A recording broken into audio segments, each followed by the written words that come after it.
Hello, everyone, and welcome back to the KSG Daily News Digest. In this insightful session, we are going to cover multiple topics from the today's newspaper, which are very important from the exam point of view. So, without wasting time, let's dive in. Okay. So, the first topic of the day that I like to cover is the quad. Quad वैसे भी काफी important रहा है गत वर्षों में. This topic comes under GS paper 2. यहाँ पे तीन चार टेक अवे जो आपको देखना पड़ेंगे. First of all, try to know more about the quad. Quad basically it's a abbreviation for the Quadrilateral Security Dialogue. It is basically it's a diplomatic partnership among the four countries, that is the India, Australia, Japan, and USA. And here you can know more about the objectives कि Quad क्यों बना, क्या के पीछे reason था. Basically इसके कई reason है to tackle the regional challenges like health security, climate change, infrastructure, technology, cyber security etcetera. But इसका जो रियल रीजन है वो है कि to counter the China's influence in the Indo Pacific region. तो बेसिकली चाइना को counter करने के लिए ये एक ऑर्गेनाइजेशन बनी है. And here you can know more about the other aspect of the Quad. यहाँ पे एक टर्म यूज किया गया है मालाबर. तो ये मालाबर एक्सरसाइज है which is a naval exercise between these four countries. Try to know more about the Malabar exercise. यहाँ पे एक और एक्सरसाइज का नाम देके रखा हुआ है जिसका नाम है ककानाडू. अब एग्जाम में खासकर प्रीलिम्स में इस तरह की जो एक्सरसाइज होती है, मालाबार एक्सरसाइज हो गई या काकनाडू एक्सरसाइज हो गई, इस पे अक्सर क्वेश्चन बनता है. तो इन एक्सरसाइज को जरूर देखिएगा. ये जरूर देखिएगा कि ये एक्सरसाइज किस कंट्रीज के बीच में है और ये क्या नेवल एक्सरसाइज है, एयरफोर्स एक्सरसाइज है या मिलिट्री एक्सरसाइज है. इसी के संदर्भ में एक और एक्सरसाइज आजकल चल रही है जिसका नाम है नसीम अल बशर. ये एक्सरसाइज ओमान के साथ है और ये रिसेंटली कंडक्ट हुई है, कल ही कंडक्ट हुई है इंडिया और ओमान के बीच में. तो इस तरह की एक्सरसाइज काफी इंपॉर्टेंट रही है फिल्म्स के पॉइंट ऑफ व्यू से. यहाँ सर पे कॉर्ड इसमें में. क्वाड में क्वेश्चंस पूछे गए हैं क्या क्वाड यस, के ऊपर? कॉर्ड कॉर्ड में फिल्म्स में भी क्वेश्चन पूछे गए हैं, मेंस में भी क्वेश्चन पूछे गए हैं. एक और चीज मैं क्वेश्चन डिस्कस करने से पहले आपको बता दूं कि एक और टर्म यूज किया जाता है जिसका नाम है कॉर्ड प्लस. तो बेसिकली कॉर्ड प्लस उन कंट्रीज के साथ ये मीटिंग हुई है like south Korea, New Zealand, Vietnam, जिनको क्वाड इंक्लूड करना चाहता है अपने इस ग्रुपिंग के अंदर. तो it is also indicating the potential for the future expansion of the quad. Okay. And जैसे कि आपने पूछा कि क्वेश्चन आए हैं या नहीं आए, तो यहाँ पे 2020 में एक डायरेक्टली क्वाड से रिलेटेड एक क्वेश्चन आया था कि quad is a transforming itself into a trade block from a military alliance in the present time discuss. तो ये 2020 में क्वेश्चन आया था जिस मतलब उससे थोड़े दिन पहले ये क्वाड बनी थी. Okay. Moving on to the next topic of the day, that is the cyclone. देख, यहाँ पे अब एक साइक्लोन आने वाला है उड़ीसा में जिसका नाम है दाना. तो whenever you come across such kind of information, try to cover from the exam point of view because this has been already mentioned in the syllabus. ये जीएस पेपर 1 में भी आपको देके रखा हुआ है. तो यहाँ पे दो तीन चीजें आपको देखने की जरूरत है. पहले तो ये आप ये जानिए कि what are cyclones, how cyclones are form. यहाँ पे इस साइक्लोन का नाम रखा हुआ है दाना. तो ये जो नोमेनक्लेचर है वो किसी भी साइक्लोन का कैसे पड़ता है कि अगर इससे पहले भी कई आपने साइक्लोन्स के नाम सुने होंगे, साइक्लोन कैटरीना, साइक्लोन फेरी, साइक्लोन रीमा, एक्सेट्रा. तो how any country name the cyclones. तो वो आप देख सकते हैं यहाँ पे एक बॉडी देके रखी हुई है जिसका नाम है इंडियन मीटियोलॉजिकल डिपार्टमेंट. इसके बारे में भी जरूर पढ़ें कि ये क्या, कौन सा डिपार्टमेंट है, किस मिनिस्ट्री के अंडर आता है और इसके क्या फंक्शनिंग्स हैं. Okay. Basically, cyclones are caused by the atmospheric disturbances around in low pressure areas. And here you can know more about how a cyclone is formed. What are the conditions which led to the formation of the cyclones? Okay. So, अच्छा, इस पे before moving on, इस पे भी question आ चुका है.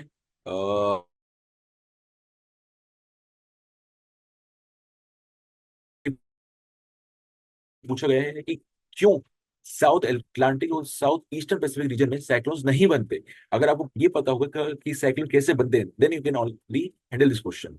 Okay. तो that's it from my side. Now I like to invite Kanhaiya sir to take the discussion further.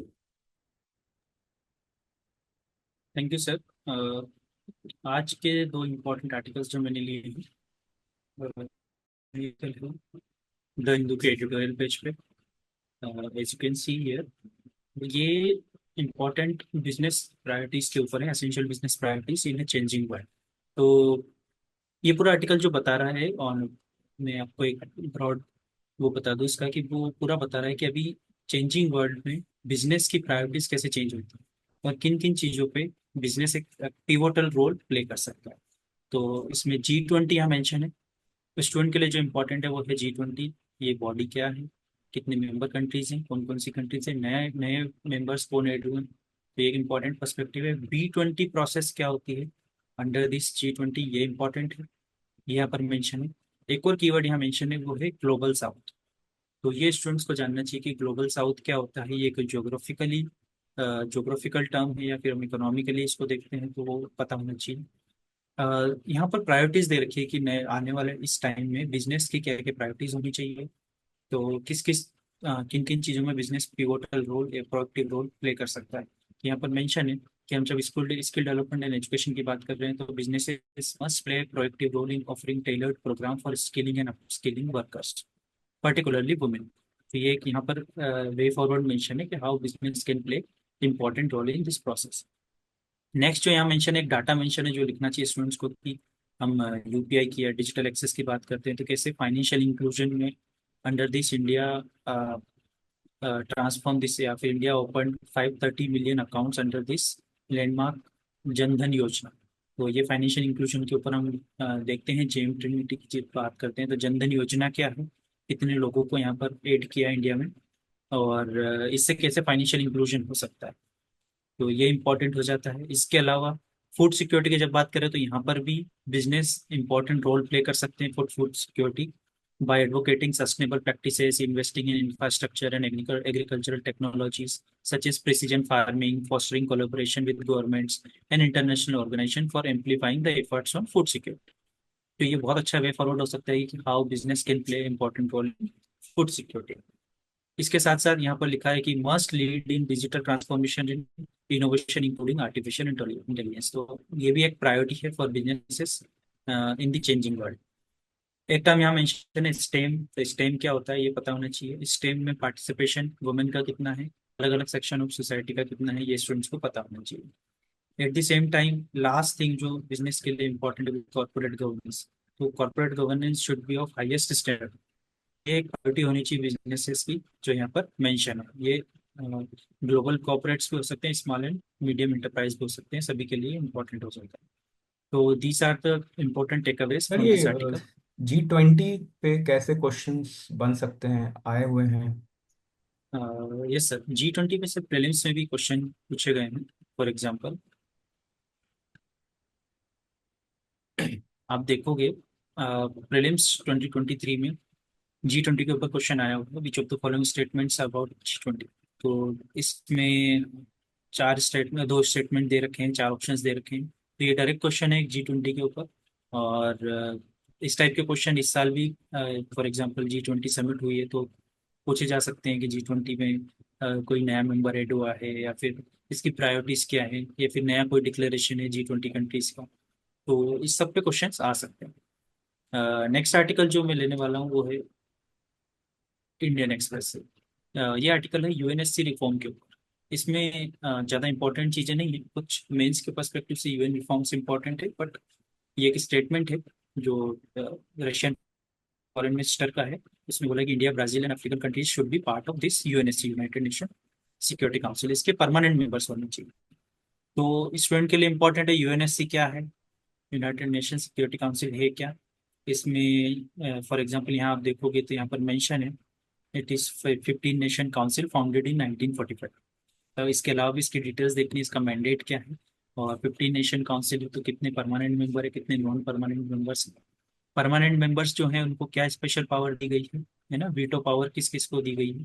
तो ये इंपॉर्टेंट हो जाता है। इंडिया को भी इसका पार्ट होना चाहिए। तो ये काफी टाइम से डिबेट चल रही है कि India should be part of the permanent members of UNSC. तो चेंजिंग ग्लोबल सिनेरियो को देखते हुए कुछ कंट्रीज को इसका पार्ट होना चाहिए, तो कुछ important countries like Britain and Russia are in support of this including या फिर रिफॉर्म इन द यूएनएससी। तो इस टाइप से यहाँ पर चीजें डिस्कस की गई, इसमें ज्यादा इंफॉर्मेशन लिखने के लिए नहीं है, बट यूएनएससी इंपॉर्टेंट हो जाता है।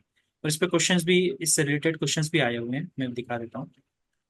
For example as you can see 2022 के प्रीलिम्स में क्वेश्चन आया हुआ है यूनाइटेड नेशन क्रेडेंशियल्स कमेटी के ऊपर।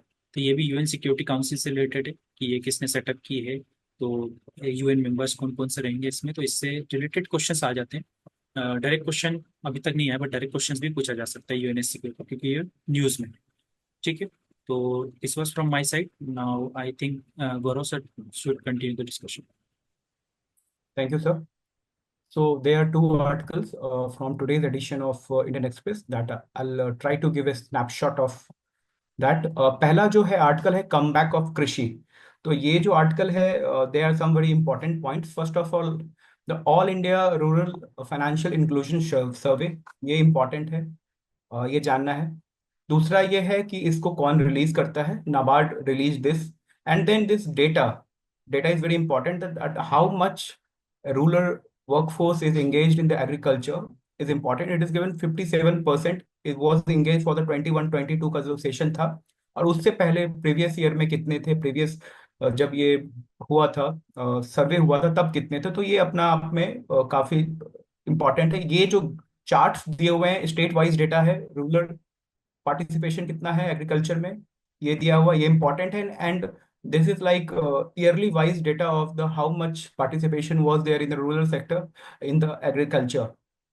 तो ये बात हो गई। फिर there was like reason कि in spite of like our economy growing well, why there is like more participation in agriculture, and the reason cited here is like COVID disruption जो हुआ, economic lockdown हुआ, because of people flee to their villages, तो उस वजह से जो economic participation in the agriculture है वो ज्यादा हुआ, तो ये एक रीजन है। और इसमें प्रियोडिक लेबर फोर्स सर्वे की भी बात है, कौन उसको रिलीज करता है पीएलएफएस को, वो भी स्टूडेंट्स को जानना चाहिए। and there is a like it's like a divergence between like India's aim. India want to be like a 5 trillion economy, तो ज्यादा से ज्यादा लोगों को एक जॉब देना है, and that how agriculture fit in this is exactly also take away from this article. So basically the article is very important for take up from point of view of these data, and you can use it in various ways. GS paper इसका 3 में काफी utilisation हो सकता है। तो this is basic takeaway from this article. Now moving to like next article, ये that how early humans evolved to eat starch, इसका जो स्नैपशॉट ये है कि like starch क्या है, it is a polymer of glucose, ठीक है। what are the types of starch, there are the two types of starch like amylopectin and amylose, वो स्टूडेंट को जानना है। then there is a like mentioning of enzyme amylase, or there is a mentioning that in some of us there are more copies of amylase in our gene। तो ये जो different copies होते हैं उसको क्या कहा जाता है, it is called alleles, different copies of the same genes are called alleles। and then when it code different sort of protein, these are like isogynes होते हैं that catalyze the same function, but it is like more altogether have bit sort of थोड़ा different amino acid sequence हो सकता है, that's known as isoenzymes। and then there is a like evolution, it is talking about the evolution of like how this evolution happened of celebrity amylase। तो with the advent of agriculture 12,000 years ago, in many of us through natural selection, the amylase जिनमें ज्यादा secrete हो रहा था, they got naturally selected। तो this article is important from point of view of optional है उसके लिए भी काफी इंपॉर्टेंट है, and from point of view of your like prelims paper, उसमें इस पे क्वेश्चन बन सकते हैं रिगार्डिंग एमाइलेज, और बाकी सब कुछ पे बन सकते हैं। सर इस आर्टिकल को जो प्रिपेयर करें उस किस क्या रेलेवेंस दिमाग में रख के इसको प्रिपेयर करें? सर इसमें रिलेवेंस ये कर सकते हैं कि ये जो एमाइलेज एंजाइम है, इट कैन बी आस्क्ड, जो एमाइलेज एंजाइम है किस पीएच पे काम करता है, it works in like sort of slightly basic pH. फिर इसके वर्जन्स क्या है, स्टार्च जैसे मैंने बताया कि एमाइलोज और एमाइलोपेक्टिन होते हैं, उसको डाइजेस्ट करता है, वो क्या होते हैं। एंड डिफरेंट सॉर्ट ऑफ जो एक तरह से polymer starch is like polymer of carbohydrate, तो डिफरेंट टाइप ऑफ कार्बोहाइड्रेट के पॉलीमर्स और क्या क्या है, लाइक फ्रुक्टोज है, डेक्सट्रोज है, तो वो सब चीज स्टूडेंट जान सकते हैं। तो this is like basic take away from these two articles. Now I will invite Manish sir to carry forward this discussion. Very first article I'm going to discuss, it's talking about the climate finance to developing country. अभी क्या है, recently में ये जो COP 29 का ये सम्मेलन होने वाला है बाकू में, जो होगा नवंबर मंथ में। तो इसका जो मेन एजेंडा है इसमें रहेगा क्लाइमेट फाइनेंस। तो इसमें बात करता है article, why developing countries are more at the risk. तो इसमें रीजन जो दिया गया है प्राइमरी है कि because of their geological location, geographical location, along with that this country depend more on the agriculture for their economy। और agriculture जो है वो क्लाइमेट से बहुत हद तक impacted है। and apart from that this country have not contributed that much in creating climate related problem in the past, and they have the responsibility of development. Because यहाँ पे अभी एक डेटा मिला है कि मोर देन 675 मिलियन पीपल अभी भी जो है डेवलपिंग कंट्री में they are not using electricity. तो इसमें दूसरा कॉन्सेप्ट ये मिलता है कि क्लाइमेट फाइनेंस होता है क्या। तो यहाँ पे लोकल, नेशनल और ट्रांसनेशनल लेवल पे जो भी प्राइवेट या गवर्नमेंट कंपनीज यूज करती हैं मनी को, जो जिसका पर्पस होता है मिटिगेशन और adaptation, that is part of the climate finance. तो उसके बाद से यहाँ पे एक इसने हाईलाइट किया कि why need who needs climate finance. तो यहाँ पे पहला डेटा ये है कि डेवलपिंग कंट्री की जो नेसेसिटी है डेवलपमेंट के, because of that there are more than 675 million people are not using electricity. दूसरा है कि जो इनका जो फाइनेंस का कॉर्पस है वो बहुत स्मॉल है, इनके पास लिमिटेड रिसोर्सेस हैं। तीसरा ये है कि जो एडेप्टेशन में जो कॉस्टिंग आती है और जो स्टोरेज के लिए जो कॉस्टिंग आती है डेवलपिंग कंट्री में मोर देन डबल लगती है वो डेवलप्ड कंट्री से। उसके बाद से यहाँ पे दिया गया है कि इंडिया की बात करें तो India needs more than in 850 lakhs crore in investment between 2020 to 2027 in order to achieve net zero emission target जो है इसको अचीव करने के लिए लगेगा। इसके बाद से यहाँ पे एक नया टर्म आया है जो कि प्रीलिम्स के पॉइंट ऑफ व्यू से इंपॉर्टेंट है, that is new collective qualified goal. इस ये टर्म बहुत इंपॉर्टेंट है प्रीलिम्स पॉइंट ऑफ व्यू से। इसके 3-4 डिफरेंट क्राइटेरिया दिया गया है। ये टर्म आया किस लिए? ये टर्म इसलिए आया है कि जो उसका डेटा है वो OECD का, इसने ये कहा है कि जो डेवलप्ड कंट्रीज जो हेल्प करती हैं डेवलपिंग कंट्रीज को ना, they are not differentiating between the new and additional fund.